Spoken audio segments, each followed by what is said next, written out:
Hey, what's up guys, it's Theo from Final Concept. Now this is the review of the X-Tigi Hope 10 Plus. Now for slightly over 1,000 Ghana cedis, is this worth your money, or should you even consider getting one for yourself?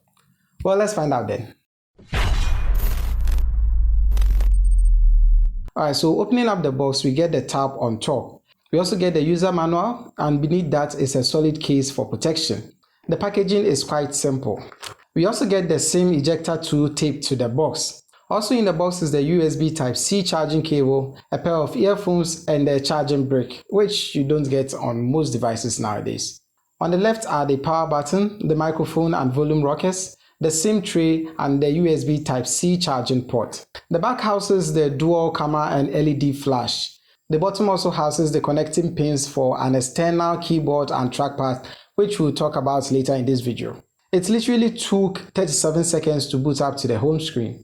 For the specifications, we are looking at a 6000 mAh on the battery size, 128 gigs of internal storage with 4 gigs of RAM, which in today's standard doesn't look like much. It is also rocking a quad-core processor with peak performance at 2.0 GHz. There's also the Hope 10 Pro, which is like the junior brother of this, with 3 gigs of RAM and 32 gigs of internal storage. Although the battery is still 6000 mAh, the processor is clocked downwards at 1.6 GHz. But I wouldn't recommend that if you have the money to spare. Like I said, 4 gig RAM seems a little bit too low, especially for a tab with this big size. So yeah, if you have the money, definitely get the higher spec one. It also supports 4G LTE connectivity and dual SIM on standby. Running on Android 11, the Go edition, I think is the best decision they made with this tab. Just as I said in the Samsung Galaxy A2 core review, which you can find more up here or down in the description below, anytime a company decides to use the Go edition version of an Android, it makes their devices run faster.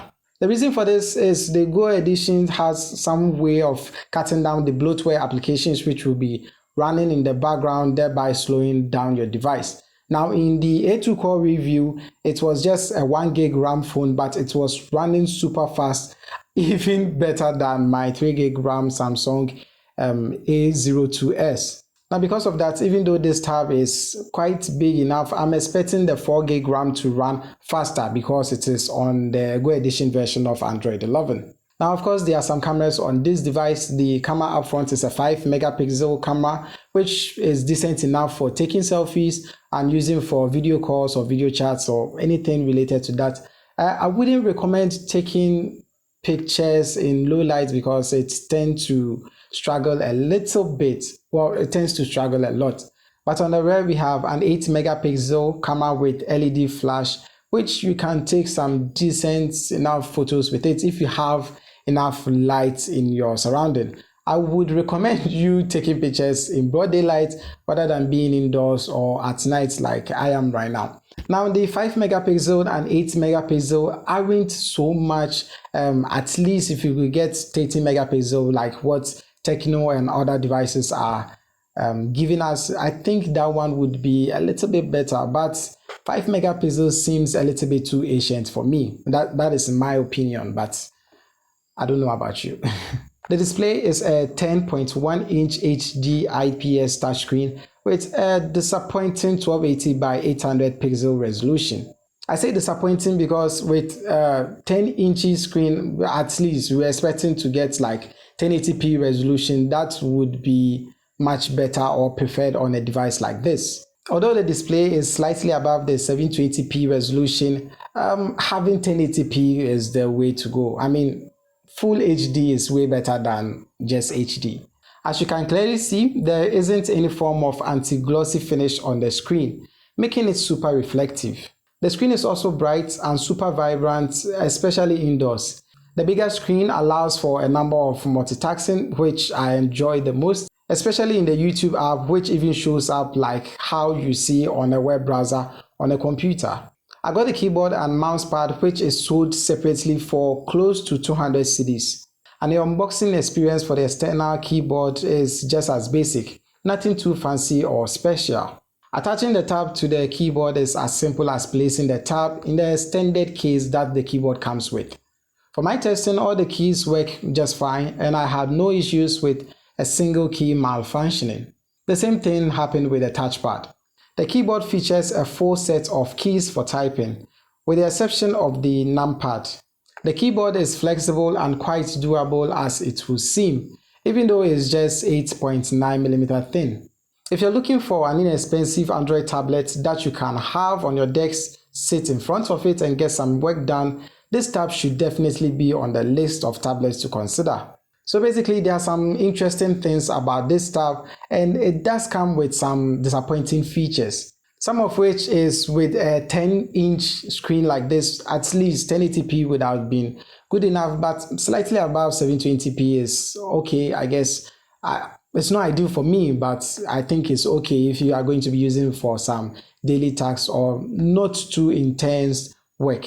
The megapixel count of the cameras also aren't so great. 5 megapixel and 8 megapixel in today's standards seems a little bit too small for me. At least 12 megapixel or 13 megapixel would have been okay for both the front and the back. And speaking of the cameras, the front doesn't come with any form of LED flash.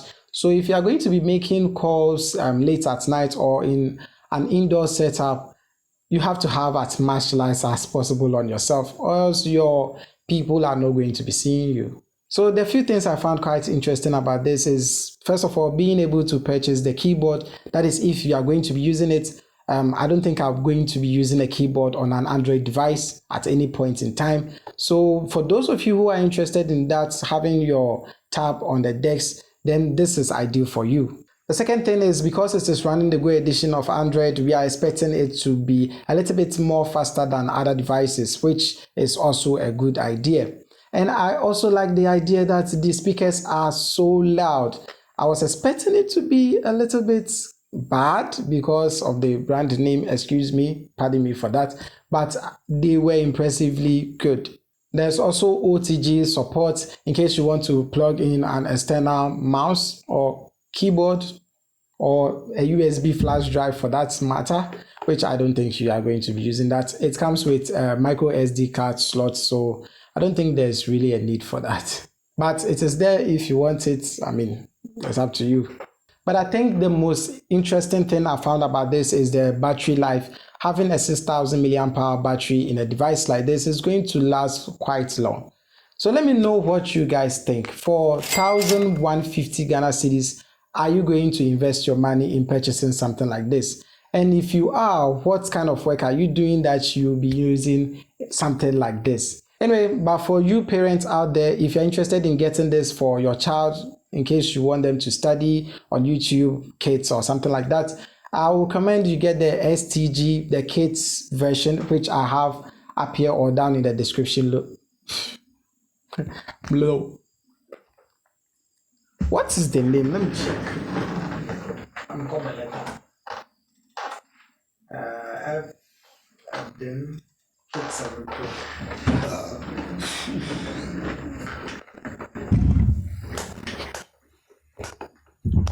But if you're a parent and you want to get a tab for your kid, this isn't the one for you. You can check out the X-Tigi Kid 7 Pro, which I have up here or down in the description below. Those are ideally for kids in case they want to break it or splash water on it. It's going to be the best one for them. Anyway, thank you guys for watching. If you like this video, please give it a thumbs up, subscribe to this channel and other channels which I have them linked below. And as always, don't forget to share with your family and friends. This is Theo from Philo Concept. And I'll talk to you guys in the next one.